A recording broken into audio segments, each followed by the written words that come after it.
This program is a presentation of UCTV for educational and non-commercial use only.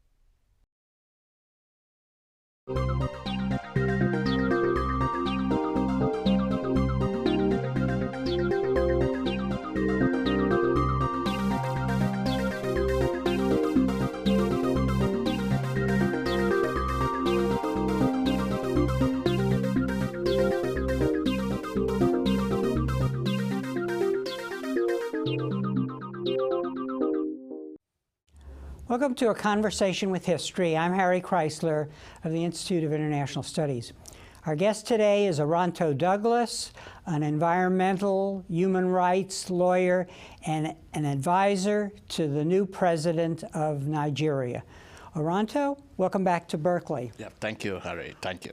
Remind us what it was like in the Niger Delta, where you're from, before the oil companies and the palm oil companies came to that region. It was really an idyllic natural paradise, wasn't it? That's right, Harry. The Delta lies on the tropical forest belt of Africa in the west coast.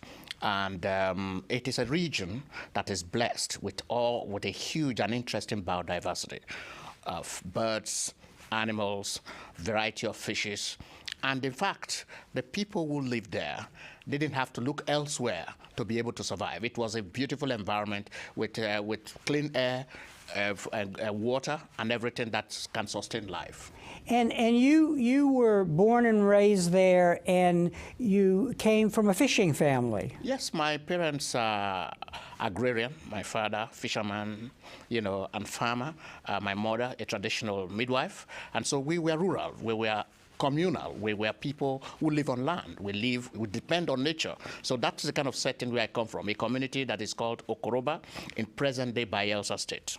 Right, and your background and your family and the people around you really were in tune with nature, right? I mean, they saw their environment as a place to, in a kind of a union with nature, to eke out an existence, to survive, and then also to thrive. That's right. You see, religion, survival, economics were all intertwined. Our culture was that which ensures that you do not violate or vandalize nature, because nature was there to provide for you, to provide for the community, to provide for humanity. That was the kind of nature that we have, the kind of situation, the environment we lived in. It was that same environment that provided the economic dynamics that allows you to be able to relate with other communities who may not be fishermen or farmers. So you take your produce and then you go to those who are not involved in fishing and all that, and you can then do exchanges and you can then sell your produce and get money. It was a harmonious life or living where people from various communities lived together in harmony with nature. Mm-hmm. Then in the history of Nigeria, first this area became a source of palm oil for the colonialists and their companies, and then the oil companies came. So what you then had experienced, I guess, in the last 50, 100 years was intervention by outside actors to extract resources that were native to the area. Yes, correct. The European economy, with the explosion of the Industrial Revolution, needed raw materials, needed those things that can fire the industries.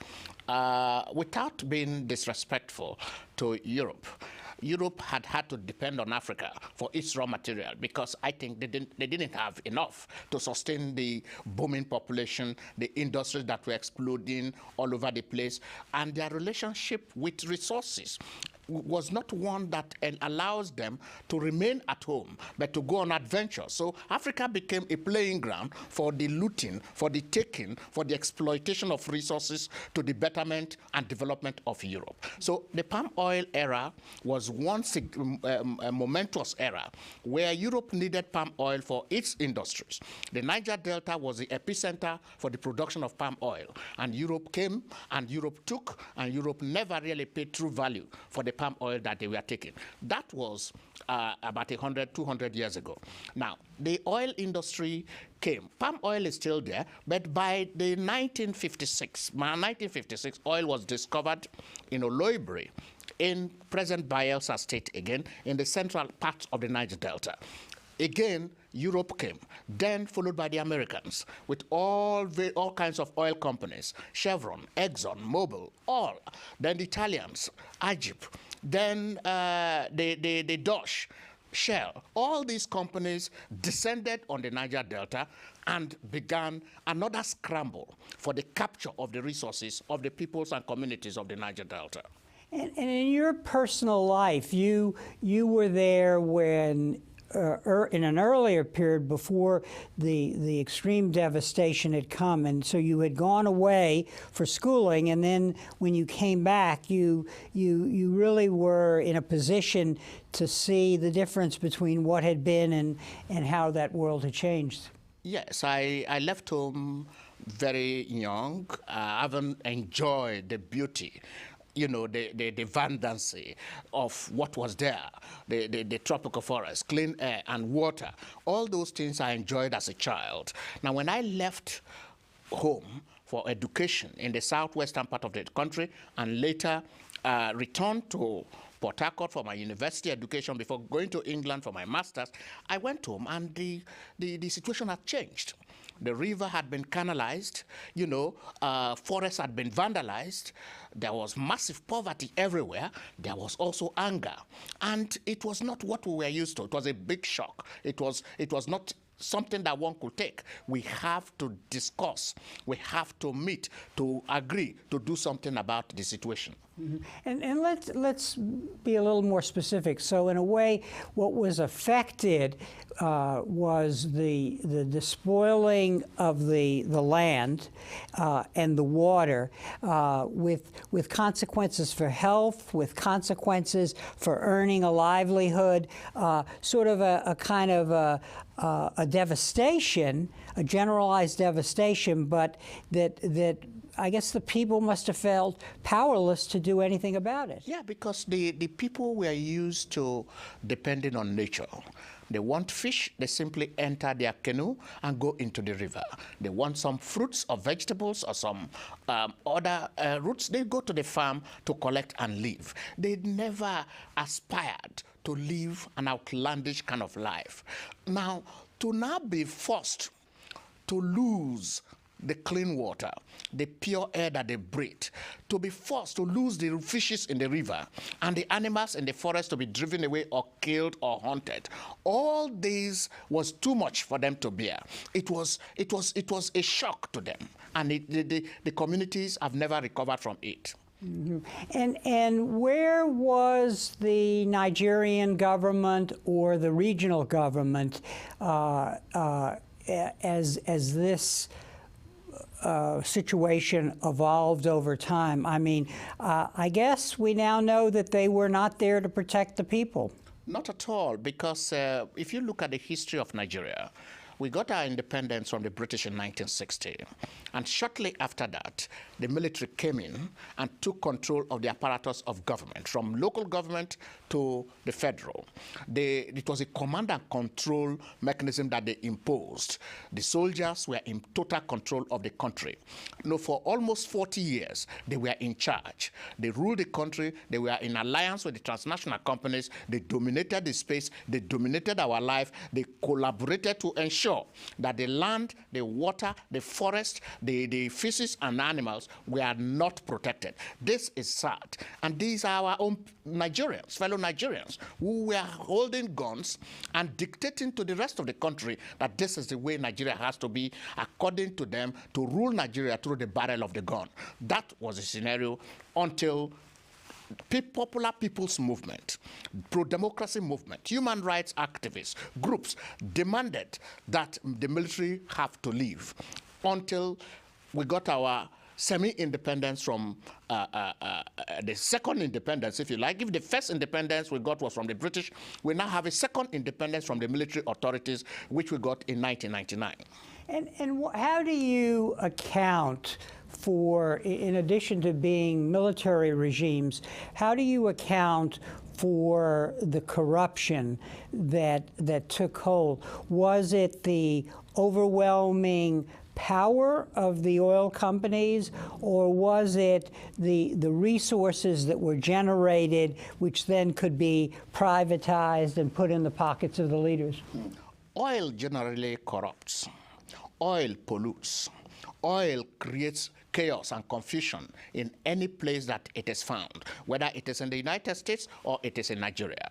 If you look at what has happened in Nigeria, the emergence of the oil economy sort of created a situation where hardworking men and women had to surrender their hard work and wait for oil money to come to be shared. And in a situation where you don't work hard to get money, the situation will be for you to plot, to plunder, to plot, to destroy, to plot, to loot. That was the scenario that we were faced with. And corruption gradually began to seep into the very politics of our governance system and affecting our social fabric. And the challenge now is to uproot corruption from the body politics and governance politics of Nigeria. And let's unravel this a little more, because the revenues of the national government were mainly coming from the Niger Delta. I mean, 70 or 80% of that wealth, but it was not being returned to the local communities, which were the source of the revenue. Yes, about 90% of Nigeria's resources comes from oil and gas in recent times. And it became clear that because of the nature of governance, the military dictatorship had appropriated these resources for themselves. At a point, they started a tokenistic return of some of the monies in what they call derivation. What the people were asking for was, give us back our resources. Let us then pay tax to the central government. Let us then pay tax to the state government, or pay tax to the local government, so that the governance system can be accountable. But that situation is yet to emerge. What we have today remains a system where the central government takes control of the oil resources and then shares to every level of government, local, state, and then federal. I don't know whether that is sustainable in the long term. The communities and peoples of the Niger Delta are saying that that is not sustainable. The rest of Nigeria needs to be convinced that that is the way to go, looking at what is happening in Canada, what is happening in the United States and elsewhere in the world in relationship to how resources are used, controlled, and managed. It's important for our audience to understand that the oil companies that were the source of the wealth were multinational companies. So the capacity to control them was really weakened, even in the face of having a national government that was corrupt. Give us a sense of the immense power of a global entity operating in a place like Delta, the Niger Delta, and kind of the inability to act against them. You see, the way the transnational companies operate in Nigeria is that they operate like emperors. They dominate the space. They control the extraction of the crude oil. They then pay whatever they extract to government. Government may not have the capacity to know exactly how much is produced from a particular oil well, because the technical capacity comes from the oil companies. Mm-hmm. So it is what the oil companies tell government that government then accepts. Mm-hmm. So over the years, from the 50s when oil was discovered, through the 60s, 70s, 1890s to the present, the relationship between the oil companies and government had been the relationship of the technical, knowledgeable, big, powerful partner dictating to the government as to what it wants. And that situation has not changed. Recently, government decided that they have to change the laws in which this relationship works. And a bill was submitted, the Petroleum Industry Bill, with a view to changing the dynamics of how this relationship is. And the oil companies are kicking against it. Their presidents from most of the companies are flying in to want to speak with the president. They have issued statements condemning the Petroleum Industry Bill. They have capacity. They can bribe, they can support elective officers to run for offices so that they use those individuals to control government. It's huge. They are powerful. The power that the corporation have are not powers that can be controlled only by a country in one corner of the world. It has to be a global people's power, combined from the United States, Europe, Africa, and elsewhere, coming together to rein in on the transnational corporation and their power, especially their relationship to the environment, to human rights, to justice, to equity, and to governance. And it's important as we pursue this, to understand that this raw power that comes from a base in the technical means of extracting the oil and then selling it spills over into the hiring of private security forces, to the suppression of media that might do human interest stories, for example, on what happens to a family in that region. That is very correct. When you have money, you can control the world. That seems to be the gospel that the oil companies are preaching. We have the money, so we can control what we want the rest of the world to hear. And the story of the Niger Delta people had not gone global because of the counterforce by this crude money controlled by the transnational corporation with a view to suppress the information, to suppress the truth. And this is not right. The rest of humanity needs to know that there's a part of humanity called the Niger Delta in the beautiful country called Nigeria, demanding attention, demanding that justice be done, demanding that the waters be cleaned, that the land that is polluted in the last 5 decades be cleaned and restored and rehabilitated, so that the greens, the livestock, the birds can thrive. That is a challenge that we are facing right now. Now, as an attorney, you started early in the environmental movement coming out of the Niger Delta, and talk a little about that evolution, the evolution of that process, because we began with the degradation and the spoiling and the loss of livelihood and the health consequences, and then people in the face of this power and this exploitation of the environment start feeling very powerless and not understanding probably what they have in common. So what is the role of an environmental activist who's a lawyer in both mobilizing this content and channeling it to make it politically effective? Well, Harry, personally, as a young boy growing up in the village and seeing what I saw, in the village, and especially when I returned and realized that what I was used to was not there, it became clear that I have to use a means to reverse the negativities that we are confronted with as a people. And the best way, I thought at the time, was to look at the instrumentality or mechanism of human rights, environmental justice. And I had to go to school to be able to study that so that I can give help to the helpless. I can give help to the poor. I can give help to the voiceless in the communities. And there are thousands, there are millions of people who need help and are not getting help.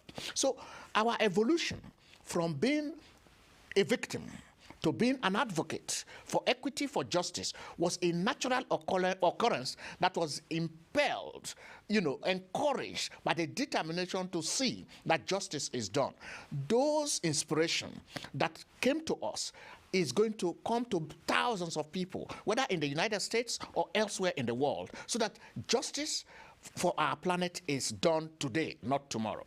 And in the particular case of the Niger Delta, was it impossible to achieve success for quite a while through politics and electoral politics because the system was so corrupt? And then did you have to turn to law?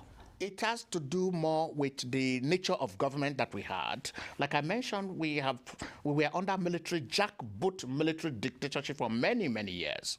In fact, there was an election that was conducted in 1993 that the military had to annul. They didn't want the man who emerged, Chief MKO Abiola, to take over power under a democratic means. It was the freest and fairest election that Nigeria had ever conducted in its history. Yet the military didn't allow it. So the military was there to suppress the will of the people for justice, for democracy, for equity, for the restoration of the environment. So it has been a long-drawn battle between the between people's power and a minority few who took control of the guns of Nigeria and turn those guns against the people. It's been a struggle between the peoples of Nigeria against a tiny minority of transnational corporations who control the money and use that money to suppress the people, leaving their land, the environment devastated, vandalized, and completely in a state of absolute collapse. That is what we are confronted with. So people's power has to rise up. People's power must stand and demand justice. And that process is now gradually taking shape. Now, where is there a fine line that can be crossed where protest becomes insurrection? You know, and how have you dealt with that in the region where, because of this pool of resources that can be stolen, can one imagine lead to kind of private armies that essentially are that can become as greedy and as ruthless as the government itself? When you suppress people's power from rising, you create an avenue for discontent. You create an avenue for a group of people to capitalize on that situation to create other sort of situation that you may not be able to control. There has over the years emerged at any point in time different kinds of responses to the situation we find ourselves. In the late 90s, the youths of the Niger Delta rose and demanded justice. They worked under various axes, either through movement for the survival of the Ogoni people, or through the Joy Youth Council, or through the Ishekiri movement, or the Isoko Urobo. You know, and so many movements that are all over the Delta. They all originate from nationalities, people's communities. And these movements have largely insisted that justice must be done in the Niger Delta and in the wider Nigeria. Now, in the last couple of years, the message from the Delta is beginning to spread throughout the country. People are beginning to see that what is happening to the Niger Delta people is unjust, it is unfair, it has to be corrected. Now, we are in a new political situation in Nigeria, which offers a possibility for real change, building on the kind of movements and struggles that you've talked about. Tell us about the new president and how he came to power.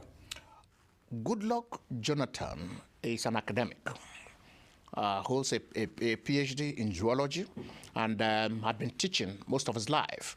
Now, he was invited to politics, and then fortunately he became the deputy governor in 1999. Of a region. Of a region, yeah. A state, Bayelsa State. Yeah. Just like Florida or Louisiana or so. So from there, his career moved up. But before taking up the political position of deputy governor, he was the director of ecology in the Oil Mineral Producing Development Commission. He's an environmentalist. So he grew up in that environment where all these things are happening. From being deputy governor, he became governor, then he became vice president, then acting president, and last in May, he became president of Nigeria. So he has this experience of research, of scholarship, and politics to be able to see how justice can be brought to bear on the issues of the Niger Delta and in the governance of Nigeria. He is the second graduate to govern Nigeria. The first was the late president. He is the second. Before this time, no Nigerian head of state had gone to university. These two were the first. So he comes into the office of president with this power of scholarship, the power of academia, and the relationship that research and human relationship can be brought to bear. He comes into office with the power of politics, having been there for the last 10 years, studying and knowing the dynamics of governance from the lowest lowly level of deputy governor to now the president of the country. And you are an advisor for strategy to the new president. Correct. Tell us about your role. Well, my job is to assist in clarifying issues. He can bounce things off me, policies that are evolving. We can also make some suggestions on policies. But essentially, our duty, our job is to look at those things that affect the governance of Nigeria, whether it is the Niger Delta, whether it is energy, it is power. It is to look at how the best policies can get to the table of the president. And those policies are not those boogie policies intended to undermine the good governance process that the president intends to deliver, especially based on his promise to the people, to his people. When he came into office, he promised Nigerians that he's going to focus on three things. He was going to focus on electoral reform so that the leadership recruitment processes throw up credible people in the various levels of government. He was going to focus on energy, and especially with relationship to electricity. A vast majority of our people don't have access to electricity. Something like 70%? Exactly. Then, thirdly, he was going to focus on the Niger Delta. Nigeria, like we said in our conversation, depends 90% of its resources on oil, on the Niger Delta. He's going to focus on that. Today, as we speak, there is an amnesty program that has been granted to those who took up arms to challenge the transnational companies and the government that things were not working. That amnesty program is on. It is also intended to ensure that those who are angry, those who are disempowered, those who feel development has to come to the communities, like people like myself. We feel development has to come to our communities. We don't have to come to Lagos or Abuja to be able to see roads, to see electricity, to see clean water. That all these good things ought to be in the villages and communities where this oil and gas is taken up for the benefit of Nigeria, the benefit of the United States, the benefit of Europe and America and the rest of the world. Why should the people who produced oil and gas be left to the ravages of poverty, underdevelopment, and total injustice? Now, the system you described before the present time that had evolved over many years, how do you see it as an obstacle to move it in these positive directions, and what are the minefields that the new president has to watch for, and how does he navigate the shoals, because institutional ways of doing things have been built up over time that reflect the corruption that we've been talking about? Well, the president is faced with a lot of obstacles. Nigeria is a country where we have about almost 250 ethnic nations that was cobbled together by the British through amalgamation. The old ways of doing things had been to see the country in regions, in sections, and in blocks, rather than looking at the commonality of our country, rather than looking at talents, rather than looking at things that we can do to bring justice to everybody. So it will have to overcome those obstacles of regionalism, obstacle of sectionalism, obstacles of individualism. These are critical obstacles that he has to overcome. He also has to overcome, because in the last 50 years, people have made so much money from governing Nigeria.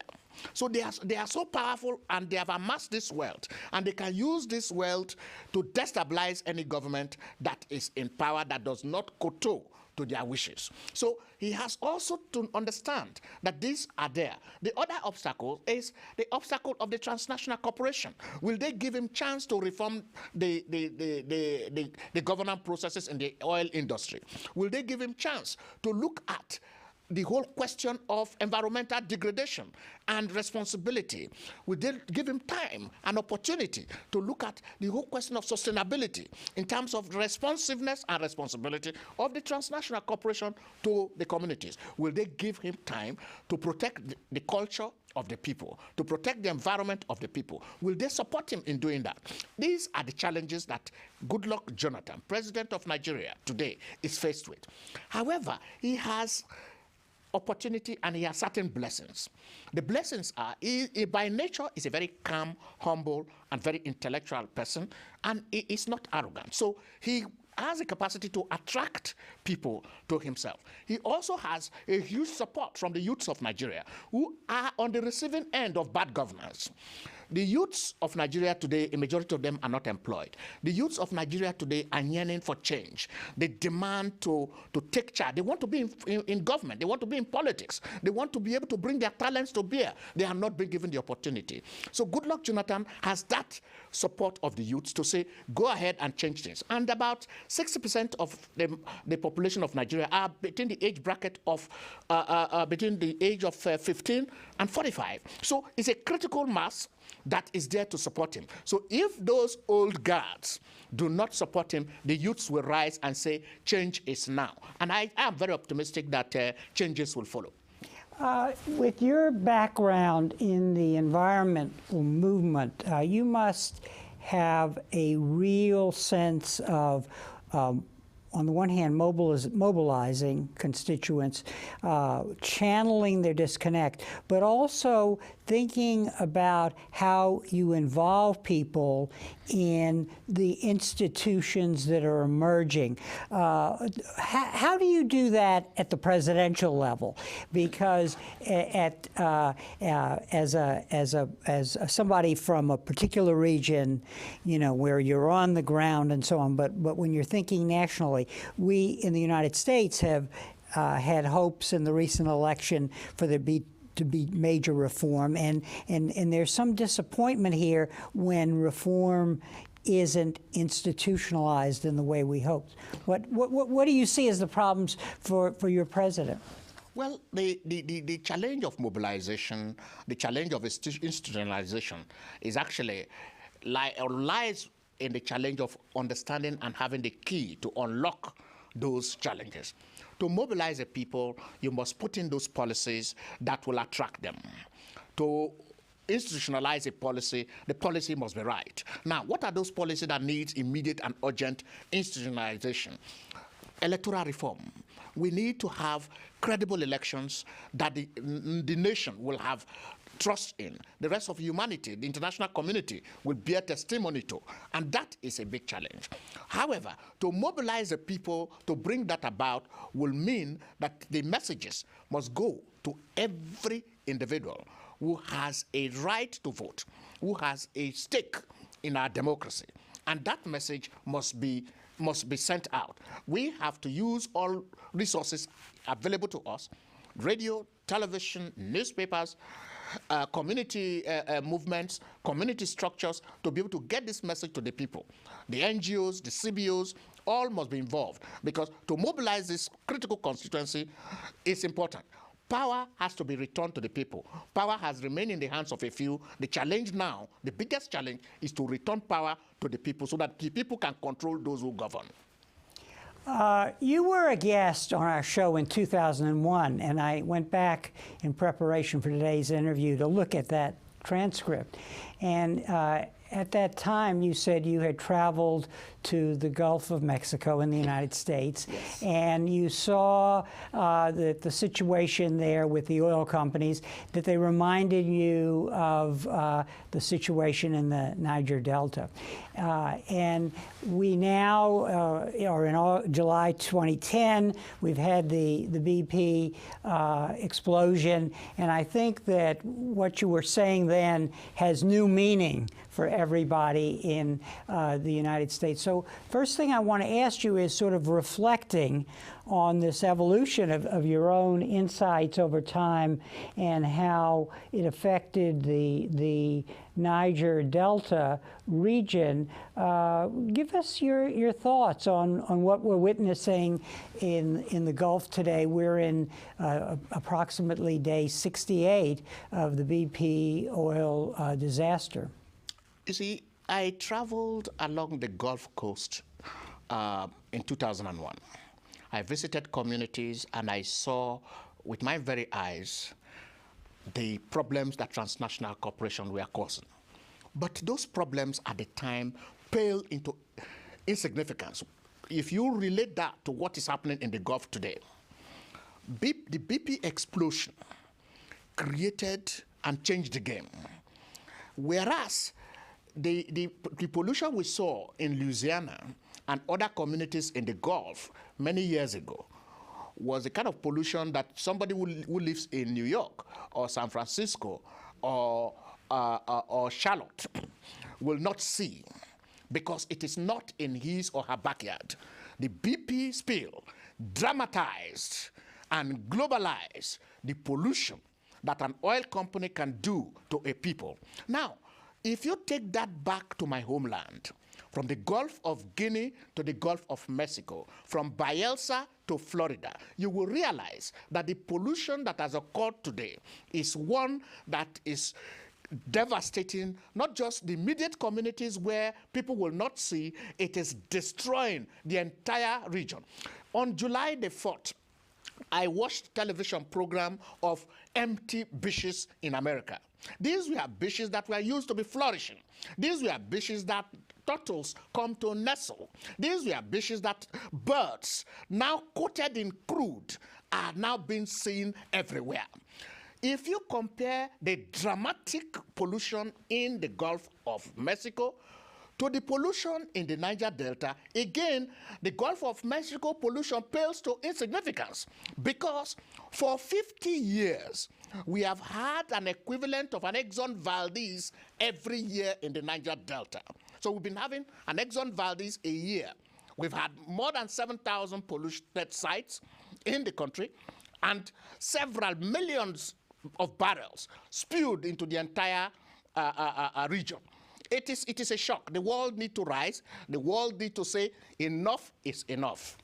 Now, in your work in the Niger Delta, I have a sense, knowing your career and in our previous interview, that for you the global struggle was a very important one, that in a way I think you had come to the conclusion that you couldn't change things to where they really mattered until the world saw this problem of the Niger Delta as part of a global problem. And the global problem is one in which we have this ravenous thirst for oil, and we need more and more of it, and it's harder and harder to find, which helps us understand the BP disaster, at least in part. So talk a little about that. What do you see as the potential for this American catastrophe to reverberate globally, to actually change global perception, so that in a way, and this is a horrible thing to say, but because of the Gulf of Mexico, we will be able to better perceive the pain of the Niger Delta? That is correct. A situation where a transnational company like BP will go 2 miles down the earth crust to extract crude for our domestic use in America and elsewhere in the developed world is not something we were able to appreciate. Now, as we speak, the world now knows that oil companies can go as far as that to bring out oil. And things may have been going wrong that we never knew. If that incident had not happened, the world would not have been shocked to realize this devastation that is happening. It is sad, but because of the BP spill, the Niger Delta now is being seen in a new way, in a more urgent way. What is hidden is now being revealed. It is important from my point of view and from the point of view of the communities and peoples of the Niger Delta that the injustices visited on these communities and on the region, that those injustices need to be corrected. And it is a responsibility of the global commons. It is not just one community. We cannot do it alone in San Francisco. We cannot do it alone in New York. We can't do it alone in Lagos or Abuja. We have to come together to say what is happening today must not be allowed to continue. Communities have to be protected. Laws will have to be brought into place. Multinationals have to be properly monitored and punished. President Obama responded very quickly and swiftly by demanding that BP should set aside $20 billion for payment of compensation. In Nigeria, it is not happening. The transnational companies will not do it. Last week, a court in Port Harcourt handed down a judgment against Shell for a historic pollution in a community called Ezama Ebubu, that Shell should pay $100 million to the communities for pollution. What did Shell do? Within 48 hours, they had gone on appeal, and they will use the law to delay justice for another 50 years. This is what we face. We insist that Shell should take that $100 million, just like President Obama did with BP, that they should deposit the $100 million in an account, in an interest-yielding account. That is critical. The president of Nigeria cannot order Shell to do that because the matter was a court decision. So the court, we are insisting that Shell, rather than appealing as they have done, which is their right to appeal, they should deposit that money in an interest-yielding account. We have several of such cases that had been trampled upon by the monstrous power of transnational companies. So what you're saying is that the American shock to this catastrophe and the Obama pushback, which however inadequate has been, will have consequences globally in the sense that it will become an example for other countries that are much weaker in their dealing with oil companies. Absolutely so. But also you're suggesting that in a way this has furthered the delegitimation of the oil companies in a way that all of the disturbances in the Niger Delta did not. You see, one thing that the BP spill revealed is that oil companies all lie. When the pollution occurred, BP said only 5,000 gallons was being spewed into the waters, into the ocean.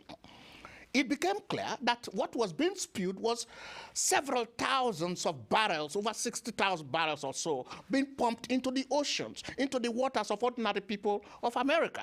So if they lie, if they can lie in the United States, you can magnify that lie 1,000,000 times in the Niger Delta.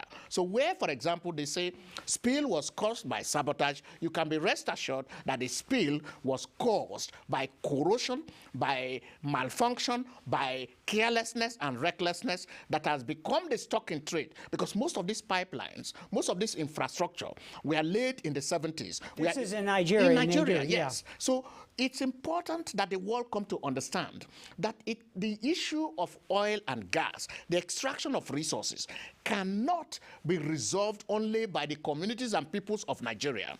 The buyers of the oil of Nigeria, which is the ordinary people of America, about 10% or 14% of oil from Nigeria comes to the United States. So ordinary people in America needs to know that there are people in the Niger Delta who are not getting benefit enough from what is being extracted from their land, leaving their land bedraggled, devastated, and comatose in a way that it may take a millennia to be able to recover. So it's important that a global strategy led by people's movements, ordinary people, come together to support policies, programs that will lead to a reversal of the oppressive tendency of transnational companies on communities and people, whether in the United States or in Nigeria, whether in Brazil or in South Africa.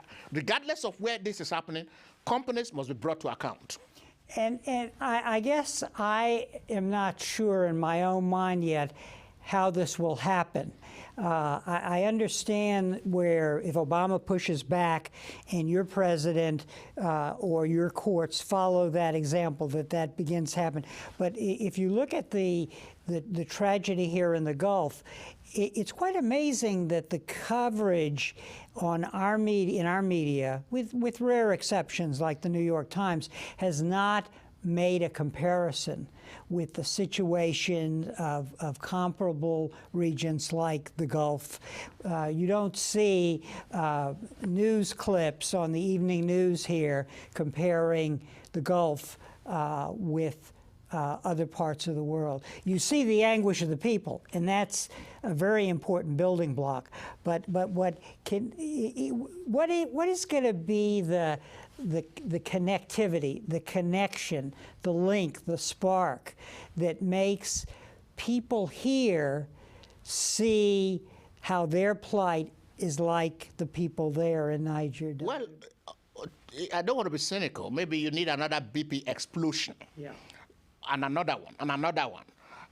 You know, in a way that is happening in Nigeria, to be able to shock the rest of the United States to know that this is a war being waged on the United States.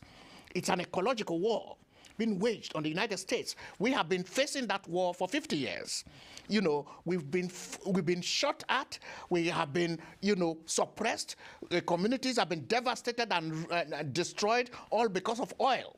If you don't take steps to correct and stop what is happening in the Niger Delta, it will become the norm elsewhere. I think it is because they were getting away with murder in Nigeria that they thought they could get away with murder in the United States. Unfortunately, this is a developed a society with advanced media and information. And when it happened, they literally all the networks beamed their television station into the spill as it spews out. And that shocked the United States. And we need to be able to understand that correcting the BP spill in the U.S. without correcting the spill in the spills in the Niger Delta will lead to further spills and more anger and anguish, which will not be to the benefit of the common happiness of humanity.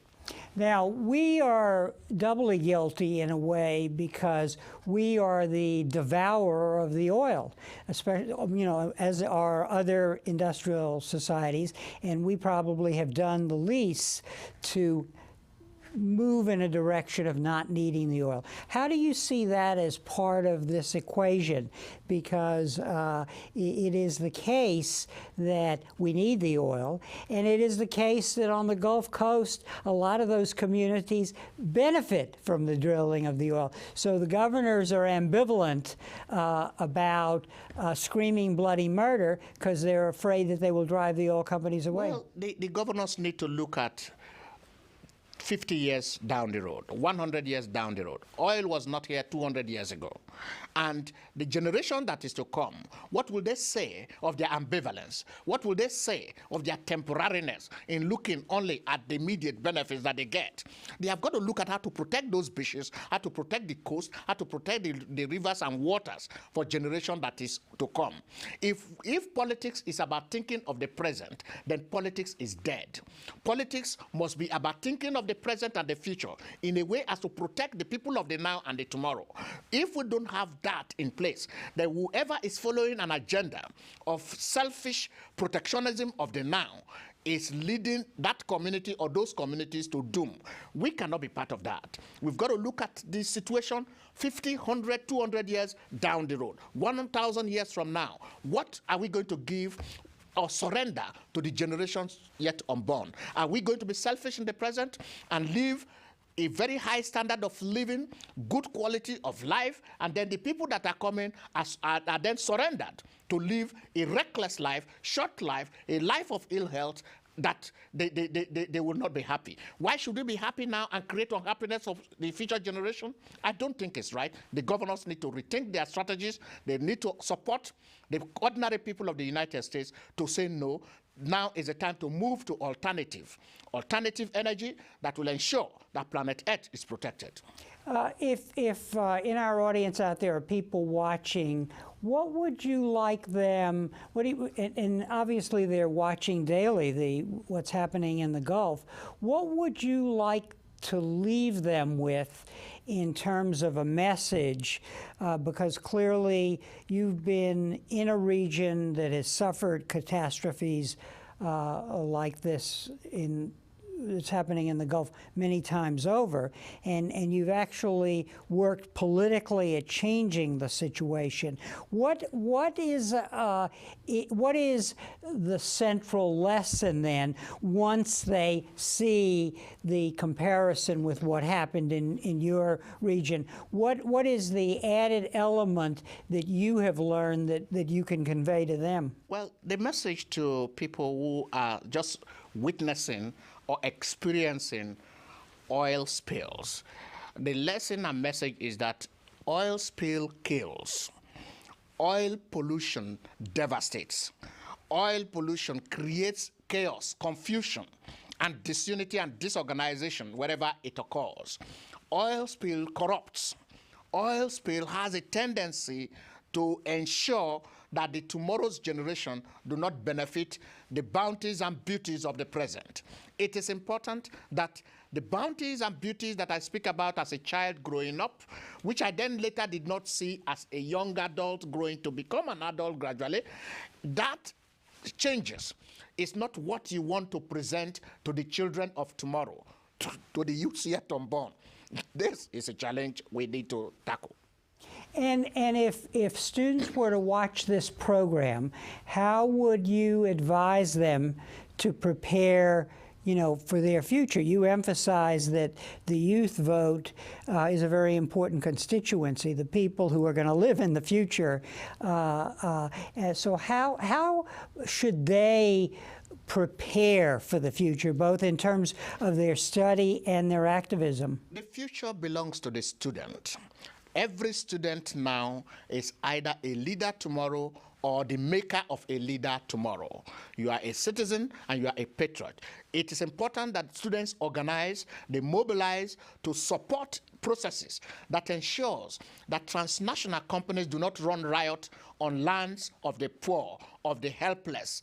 It is important that they organize and mobilize to insist that regulations, strong regulations, are instituted to prevent the vandalization of land and resources of poor, powerless, defenseless people. It is important that students study the impact of pollution in the present and in the future so that they will be able to take steps to ensure that when they become leaders, when they take control of power, they won't have to be thinking of cleaning up what others have come to leave behind. It is absolutely important that students studying and watching what is happening in the Gulf of Mexico understand that a greater magnitude of pollution is happening in the Gulf of Guinea in Nigeria. It's important that they take that on board and collectively come together to address this.